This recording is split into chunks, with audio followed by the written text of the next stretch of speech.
Hello বন্ধুরা, welcome to my new blog. আর এখন বাজে হচ্ছে যে 3:30, আর আজ আমি বাজারে যাব, সবজি বাজারে। তাই সকাল সকাল উঠে পড়েছি, সরি সকাল সকাল না, ভোর ভোর উঠে পড়েছি। আর বন্ধুরা দেখো, এখানে আমি হাত মুখ ধুয়ে ফ্রেশ হয়ে চলে এসেছি, আমি দাঁতও মাজা হয়ে গিয়েছে। আর এখন আমি যাব। আর দেখো বন্ধুরা, আমি জামা পরে নিয়েছি, যেহেতু রাত্রেবেলা একটা গেঞ্জি পরে শুয়েছিলাম, এখন একটা নতুন জামা পরে যাব বাজারে।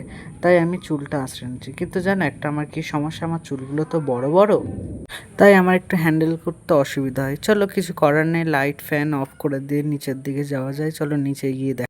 বন্ধুরা তোমরা সকলেই জানো তো আমি নতুন, আমার একটু ভয়েস ওভার দিতে অসুবিধা হয়, কিন্তু আর একটু অসুবিধা হচ্ছে, আমাদের এখানে প্রচণ্ড আকাশ চমকাচ্ছে। দেখো ভাই এখন উঠোনে ঘুমাচ্ছে, আর এই যে আমাদের দু ভাই দুটো সাইকেল, চলো সাইকেল করে বের করে নিই। সাইকেল তো বের করবো, চলো তার আগে ঘরের তালাটা খুলে নেই, যেহেতু আমি সর্বপ্রথম উঠেছি, ওই জন্য তালাটা এখনো বন্ধ।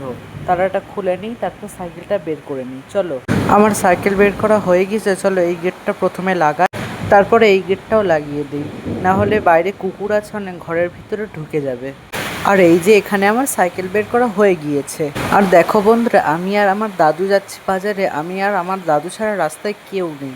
কুকুর আছে, মাঝে মাঝে যেন এখানকার কুকুরগুলো তাড়া করে আমাদেরকে, ভয় লাগছে, তাও কিছু করার নেই, যেতে হবে। আর বন্ধুরা দেখো, বাজারে তো এসে গিয়েছে, কিন্তু সকালবেলা ভোরের বেলা একটু অন্ধকার ছিল, ওই জন্য ভিডিও করিনি, তোমাদেরকে দেখাচ্ছি। আবার সেই একই সমস্যা, দোকানে তো মাল আছে কিন্তু খরিদ্দার আসতে পারছে না, সামনে অনেকটা জল জমা হয়ে দিয়েছে, যেহেতু বাজারের ছাউনি।